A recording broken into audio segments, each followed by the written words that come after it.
있습니다. 오후 예배는 스가랴 말씀인데 스가랴 4장 1절에서부터 14절 본가의 제목을 순금등대와 두 감람나무 이렇게 잡아놨어요. 그래서 이 말씀을 통하여서 작년에 한번 봤던 말씀인 것 같은데 주일 오전 예배 시간에 이 말씀을 통해서 다시 한번 은혜를 받고자 합니다. 그래서 대제를 3개로 나눴는데 3절까지는 순금등대와 두 감람나무에 대해서 그 이상 그 환상을 본 거에 대해서 얘기를 하는 거고, 그리고 이제 4절에서부터 10절까지는 큰 산이 수르바벨 앞에서 평지가 될 것이다. 성전을 건축을 하는 것을 방해하는 세력이 하나님 앞에서 평지가 된다는 말씀이에요. 그리고 마지막으로 11절과 14절은 두 감람나무는 뭘 뜻하는지 그거에 대한 해석이 나와 있습니다. 자, 1절에서부터 보게 되면 첫 번째 대지로 와서 순금등대와 두 감람나무가 나오게 되는데, 먼저 1절 2절 한번 읽어보세요. 1절 2절. 내게 말하던 천사가 다시 와서 나를 깨우니 마치 자는 사람이 깨움 같더라. 그가 내게 묻되 네가 무엇을 보느냐? 내가 대답하되 내가 보니 순금등대가 있는데 그 꼭대기에 주발 같은 것이 있고 또 그 등대에 7 등잔이 있으며 그 등대 꼭대기 등잔에는 7 관이 있고. 예. 하나님께서 스가랴 선지자에게 순금등대를 보여주신 겁니다. 이 순금등대는 7개의 가지로 갈라져 가지고 7 금촛대가 있는 거예요. 촛대가 있는 건데, 이게 봐서는 이게 뭔 말인지를 모르죠. 그림을 봐야 이게 뭔 말인지 조금 이해가 될 것 같아서 제가 부랴부랴 찾아놨어요. 저번에도 한번 봤었는데, 자, 한번 보시죠. 예, 이게 이제 순금등대하고 뒤에 있는 게 나무죠? 네. 두 감람나무와 요 앞에 있는 게 순금등대를 얘기를 하는 거고, 이 환상을 지금 스가랴 선지자에게 보여준 겁니다. 그러니까 이 순금등대는 뭘 상징하냐면 요 앞에 있는 거요. 이 앞에 있는 이 순금등대는 뭘 상징하는 거냐면 믿음으로 바로 된 그 교회를 상징하네요. 촛대는 7 교회라고 얘기를 하는 대목이 있거든요. 계시록 1장 20절이죠. 한번 찾아보세요. 요한계시록 1장 20절.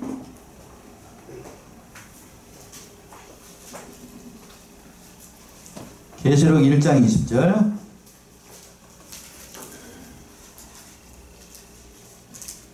이 본 것은 내 오른손의 7별의 비밀과 7 금촛대라. 7별은 7 교회의 사자요 7 촛대는 7 교인이라. 7 촛대는 7 교회라라고 얘기를 하니까, 그러니까 이 등잔도 마찬가지로 촛대니까요. 그러니까 교회를 상징을 하는 거예요. 순금은 믿음을 상징을 하는 거니까 믿음으로 바로 된 그 교회를 상징을 하는 겁니다. 그래서 그 촛대 사이에 예수님께서 다니시면서 그 역할을 하는 거예요. 그래서 또 하나 보시게 되면 뭐가 있냐면 그 2절 쭉 하반절에서 보시게 되면 그 등대 꼭대기 등잔에는 뭐가 있다고 되어 있어요? 7 관이 있다고 되어 있죠. 7 관. 관이 뭐냐면 이게 잘 보이는지 모르겠어요. 이게 촛대고 촛대를 연결하는 이 두 감람나무하고 촛대를 연결하는 이 관이 있어요. 보이세요? 이 관. 이해되세요? 이게 관이에요. 그렇다고 하면 뒤에 가서 두 감람나무는 누구를 상징하는 거냐면 예수님을 상징합니다. 신학적으로는 예수님을 상징을 하고, 뒤에 가서는 역사적으로는 2명의 지도자, 누구하고 누구요? 수르바벨과 대제사장 여호수아를 상징을 하는 거예요. 이게 합쳐진 게 누구냐면 누구를 상징할까요? 예수 그리스도를 상징을 해요. 그러니까 예수님과 교회 사이를 연결하는 관, 이게 누구를 상징을 하는 거냐면 바로 교육자를 상징을 하는 거예요. 교육자. 그러니까 예수 그리스도로부터 오는, 즉 하나님으로부터 오는 그 기름을 교회에 공급해주는 역할, 중개 역할을 하는 것이 바로 관인데, 그 관의 역할을 하는 것이 누구냐면 교육자, 교회 목사들을 상징을 하는 거예요. 그러니까 교육자가 바로 되어야 되겠죠? 예, 교육자가 바로 되어야 됩니다.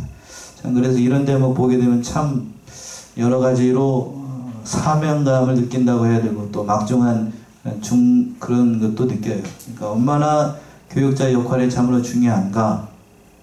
교육자 역할, 관이 막히게 되면 기름을 공급해 줄 수 있어요, 없어요? 못하죠? 그러니까 교육자가 참으로 중요한 거예요. 제가 교육자가 된 만큼, 교육자가 바로 된 만큼 예수 그리스도로부터 오는 그 기름을 공급해 줄 수 있으니까 교육자를 위해서도 죄송한 얘기 좀 여러분들 기도 많이 해주셔야 됩니다. 집사람도 저 안에 지금 끄고 하니까 지금 못 듣고 있을 거예요. 그러니까 기도를 하는데 교육자를 위해서 기도 좀 해주시고, 저도 사람인지라 여러분이 기도해 주신 기도의 힘으로 삽니다. 맞나요? 저 혼자만 기도해서는 어렵고, 저도 여러분들을 위해서 기도하니까 여러분들도 교육자를 위해서 기도 많이 해야 됩니다. 그래서 오늘 본문의 말씀도 마찬가지예요. 하나님께서 스가랴 선지자에게 이 이상을 보여주는 이유가 뭐냐 하면, 2명의 지도자를 격려해 주시는 거고, 그 모든 일들을 감당할 수 있도록 하나님께서 이러한 이상을 또한 보여주신 거예요. 참으로 중요한 역할을 하고 있는 거예요. 또 3절 보시면 3절, 그 등대 곁에 두 감람나무가 있는데 하나는 그 주발역 우편에 있고 하나는 그 좌편에 있나이다 하고. 예, 두 감람나무 앞에서 언급한 것처럼 정치적 지도자였던 총독 수룹바벨하고 또 종교적인 지도자였던 여호수아를 상징하는 거예요. 여기서 말하는 여호수아는 창세기, 출애굽기, 레위기, 민수기, 신명기 다음에 있는 여호수아, 그 여호수아를 얘기를 하는 거죠. 예, 전도사님이 이렇게 얘기를 하는데 그 아가 아니에요. 한참 뒤에 사람이죠. 한참 뒤에 사람, 다른 사람이에요. 가끔 물어보는 사람이 있어요. 이 여호수아냐고? 아니에요. 전혀 아니에요. 전혀 아닙니다.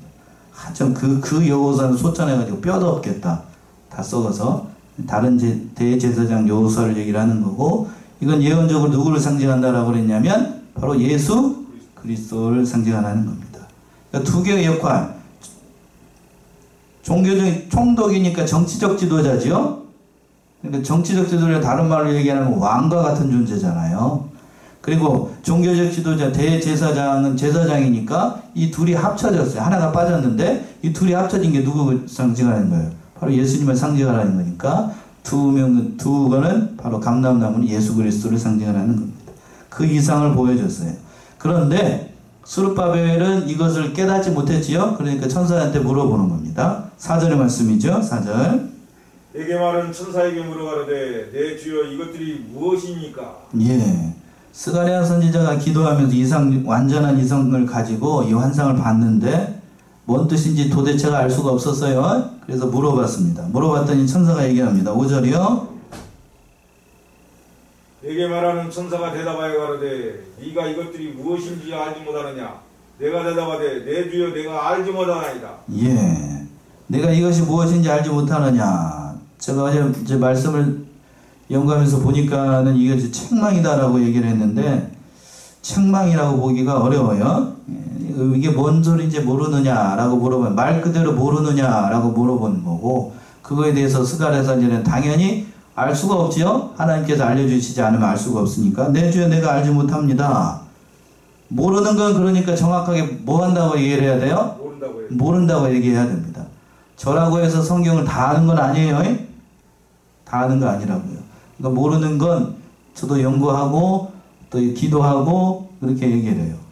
그러나 중요한 사실은 모르는 건 모른다고 얘기를 해요. 솔직하게 얘기를 했더니 이 천사가 그 뜻을 정확하게 풀어줍니다. 그러니까 모르는 건 모른다고 얘기를 해야 돼요. 그러니까 정확하게 하나님께서 그 천사를 통해서 하나님께서 하실 일을 얘기를 해주시는 겁니다. 그 말씀 6절부터 이제 해석이 나오는데, 6절 보시면 6절. 그가 내게 일러 가로되 여호와께서 수룹바벨에게 하신 말씀이 이러하니라. 만군의 여호와께서 말씀하시되 이는 힘으로 되지 아니하며 능으로 되지 아니하고 오직 나의 신으로 되느니라. 예, 이 이상을 보여준 이유를 천사가 설명을 하는 거예요. 그래서 그랬죠. 그가 내게 일러 가로되 여호와께서 누구에게 하신 말씀이라고요? 누구에게 하신 말씀? 수룹바벨에게 한 말씀이 이러하다는 거예요.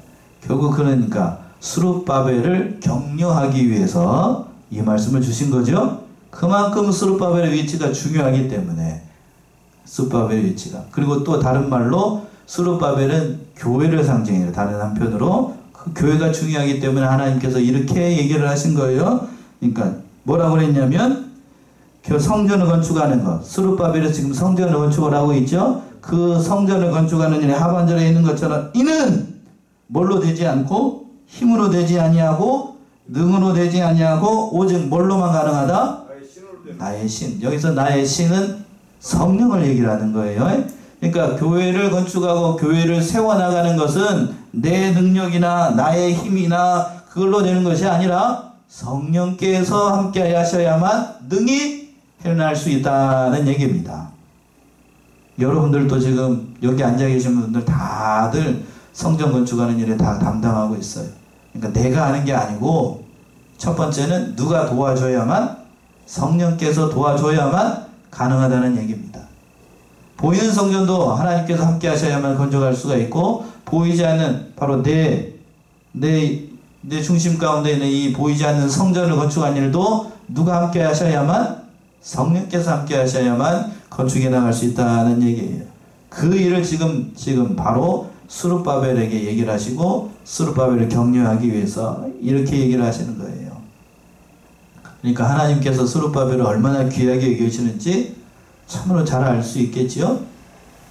그래서 그 방해하는 세력들 어떻게 될 것인가. 7절 말씀 참 중요한 말씀이네요. 7절이요. 큰 산아 네가 무엇이냐. 네가 스룹바벨 앞에서 평지가 되리라. 그가 머릿돌을 내어놓을 때에 우리가 외치기를 문총이 그에게 있을지어다 하리라 하셨고. 예, 아주 유명한 구절이죠. 큰 산아 네가 무엇이냐. 네가 누구 앞에서? 스룹바벨 앞에서 뭐가 될지어다? 평지가 될지어다. 큰 산이 뭔가? 하나님의 성전을 건축하는, 스룹바벨 성전을 건축하는 것을 반대하는 모든 세상의 세력들을 얘기를 하는 거예요. 그 모든 세력들이 누구 앞에서? 스룹바벨 앞에서 평지가 될 것이다. 아무것도 없는 존재가 될 것이다 하는 얘기입니다. 참으로 중요한 말씀이죠. 그러니까 하나님의 교회 앞에서 세상에 방해하는 모든 세력들, 사단 마귀의 권세들은 교회 앞에서 그건 아무것도 아닌 존재가 된다는 얘기예요. 아멘이신가요? 예, 그렇다는 거예요. 하나님이 함께 하시는 한, 앞에서 그랬죠. 성령께서 함께 하시는 한, 그 조그마한 성전이라고 할지라도 그 모든 세력들이, 방해하는 모든 세력들이 스룹바벨 앞에서 평지가 된다는 얘기예요. 이 사실이 참으로 중요해요. 그러니까 오늘날 교회의 역할이 이만큼 중요한 거고, 교회가 얼마만큼 세상에서 가장 중요한 존재인지를 다시 한번 깨닫게 되는 그런 말씀입니다. 우리가 이 사실을 깨닫고 성전 안에서 하나님을 섬기어 나가는 사람들이 얼마나 귀중한 존재인지 참으로 우리가 깨달아야 되겠어요.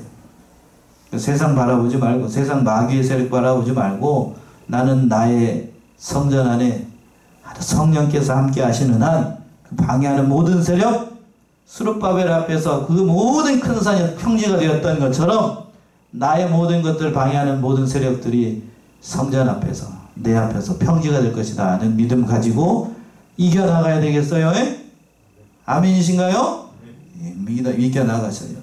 그 일을 지금 8절과 9절에서 보시게 되면 하나님께서 반드시 이루시겠다고 약속하고 있어요. 8절 9절이요. 8절. 여호와의 말씀이 또 내게 임하여 가라사대 스룹바벨의 손이 이 전에 지대를 놓았은즉 그 손이 또한 그것을 마치리라 하셨나니 만군의 여호와께서 나를 너희에게 보내신 줄을 네가 알리라 하셨느니라. 예, 스룹바벨의 손이 이전에 지대를 놓았은즉 그 손이 또한 그것을 마치게 하리라.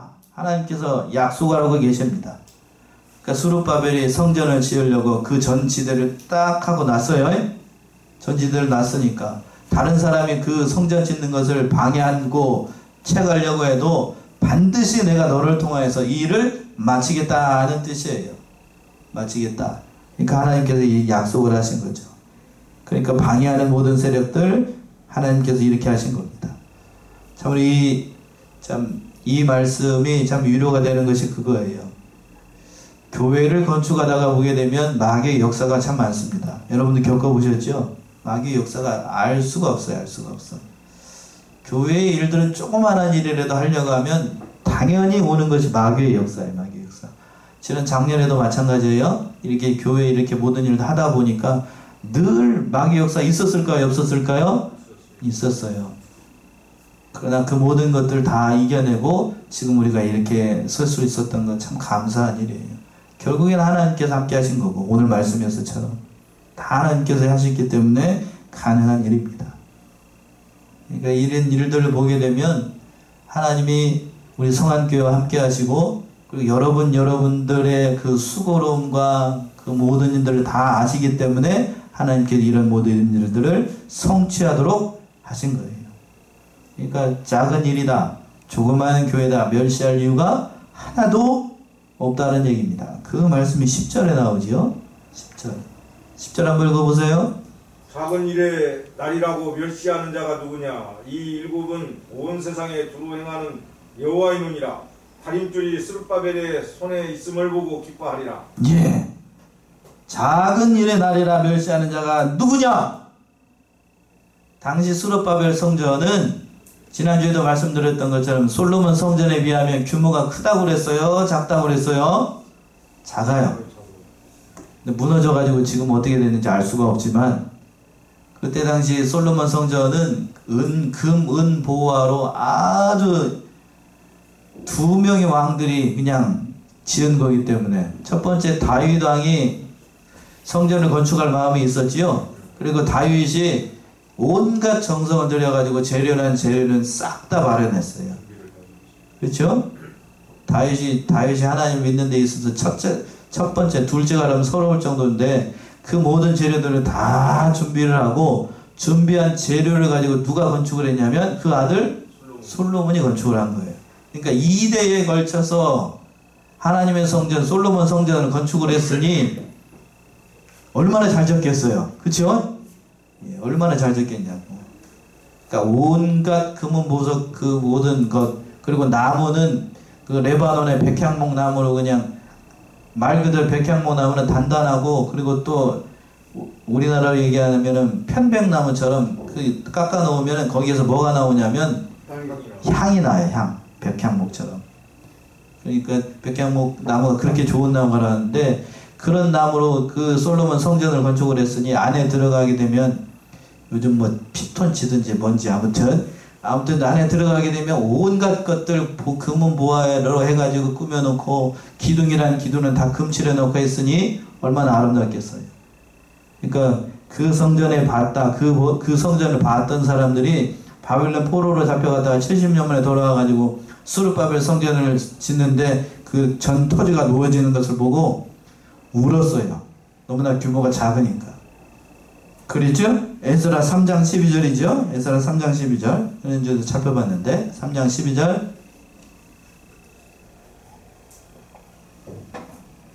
에스라 3장 12절.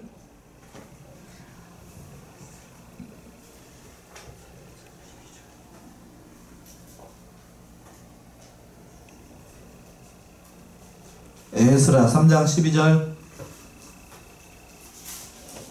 제사장들과 레위 사람들과 족장들 중에 여러 노인은 첫 성전을 보았던 거로 이제 이전 지대 노임을 보고 대성통곡하며 여러 사람은 기뻐하여 즐거이 부르니. 예. 제사장들과 레위 사람들과 족장들 중에서 노인들 돌아와가지고 스룹바벨 성전에 놓이는 것을 보고 울었어요. 대성통곡했습니다. 왜 울었을까? 규모가 너무 작으니까요. 규모가 너무 작으니까. 기뻐서 좋아하는 사람들도 있었지만 노인들은 별로 좋아하지 않았어요. 학계 2장 3절이죠. 학계 2장 3절 한번 봅시다. 그 앞에 있죠. 학계 2장 3절. 학계 2장 3절. 지난주에 살펴봤던 것처럼 몇 장만 넘기면, 너희 중에 남아있는 자 곧 이전에 이전 영광을 본 자가 누구냐? 이제 이것이 너희에게 어떻게 보이느냐? 이것이 너희 눈에 보잘것이 없지 아니하냐? 예. 이전 영광을 본 사람들 가운데에는 이것이 너무나도 작다, 보잘것이 없다, 이거 가지고 뭔 일을 하겠느냐 라고 하면서 스룹바벨과 대제사장 여호수아에게 달라와가지고 이렇게 지어서 되겠습니까? 예, 저는 이렇게 순화해서 얘기를 하지만 거기 믿음 없는 사람들은 뭐라고 얘기를 했겠어요? 이따위로 져가지고 무슨 뭐를 하냐고 그냥 온갖 험악한 소리, 험악한 분위기 다 일었었겠죠? 예. 그러나 작은 일의 날에 하나님께서 직접 얘기를 하시는 거예요. 작은 일에 나라고 멸시하는 자가 누구냐? 멸시하지 말라는 거예요. 작다고 멸시하지 말라. 작다고 멸시하지 말라. 오늘날 한국의 교회들이 마찬가지죠. 다 큰 교회, 요즘 큰 데로만 다 모여요. 큰 데로만. 예? 큰 데로만. 교회도 큰 데로만 갑니다. 또 마트도 어디로만 가요? 큰 마트로만 가요. 거기 가야 싸니까. 요즘도 싸우들 아니에요. 그렇지도 않죠. 가보면 실제로 가보면 그렇지도 않아요. 종류 많이 들고. 예. 가게 되면 거기서 한 방에 다 살라고 그렇게 가는데, 정작 중요한 건 뭐냐면, 정작 싸고 좋은 물건은 정읍으로 치면 어디에 가 있다 했죠? 원마트에 가 있어요? 그거 아니고 시장통에 가 있죠. 시장통에. 그죠? 네, 그렇죠. 구시장에 가야 있어요. 좋은 물건은.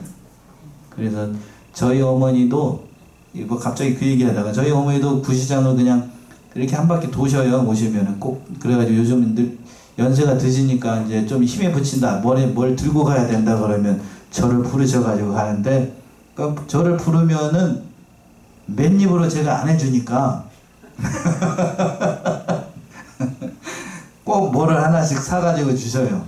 그러니까 그러면서 제가 속으로 그런 생각을 했어요. 못된 아들이다 그런 생각도 하는데, 그렇게 해야 당연한 걸로 아셔요. 어머니도 그걸 또 즐거워하시고, 또 아들 불러가지고 같이 쇼핑이 아닌 쇼핑을 하면서. 저는 어머니 성격을 아니까 옆에 안 따라가고 다 사시면 연락하셔요. 그걸 압니다. 그러니까 어머니도 여자더라고요. 이것저것 다 골라보시고 하면서 하더라고요. 남자들은 쇼핑할 때 옆에 여자 아내를 따라가면 된다 안 된다? 안 된다. 안 된다. 그냥 옆에 가가지고 다 고르면 연락해. 그렇게 하고 말아야 돼요. 같이 옆에 가가지고 이것 사고 저것 사고 그러면 안 돼요. 하고 하던 대로 하라고 옆에 놔두고. 저희 어머니도 마찬가지예요. 뭔 얘기를 하려다가 아무튼 그 얘기, 하여튼 큰 얘기 하려다가 그 얘기가 있군요. 큰 거 좋아하지 마세요. 큰 거. 큰 교회 좋아하지 말고, 큰 마트 좋아하지 말고. 동네에 작은 구멍가게도 참 좋은 물건들 많아요. 그치요? 예. 그런 것들 참 귀하게 여기고, 우리 교회도 마찬가지죠? 큰 교회에서 뭔 좋은 일이 있을 것 같지만, 이 코로나19 빵 한번 터지고 나니까, 거기 대한민국에 있는 큰 교회나, 지금 우리 교회에서 모이는 인원이나, 어떻게 됐을까요? 우리 교회는 100% 모이는. 예, 그래. 퍼센테이지로 따지면 우리 교회는 올 출석이에요. 예, 올 출석? 다른 교회는 올 출석이 안 됩니다. 올 출석이 안 돼요. 온라인으로 예배를 드린다고 하는데, 제가 물어봤어요. 제가 물어봤다고. 온라인으로 예배 드리면 실시간으로 보내주면 그 온라인 예배 보느냐 그랬더니, 안 본대. 저도 안 봤어요. 솔직히 얘기하면. 5월 4경에 실시간으로 그 예배 하는데, 이제 다 못 본다고요. 다 못 봐. 왜 그럴까요? 집중이 안 돼. 집중이. 목사님 저도 집중이 안 되는데, 성도들이 그 시간에 그 자리에 앉아가지고 그 온라인으로 예배 드린다는, 그거 거짓말이라고. 그거 거짓말이라고. 이제 이 자리에 모여서 예배 드릴 수 있는 거 얼마나 귀한 일인지. 그러니까 제가 가끔 그 생각을 해요. 작고 다 모여서 이렇게 예배 드릴 수 있다는 것이 얼마나 귀한 일인가. 참 감사한 일이다. 감사한 일이다. 그런 생각이 들었습니다.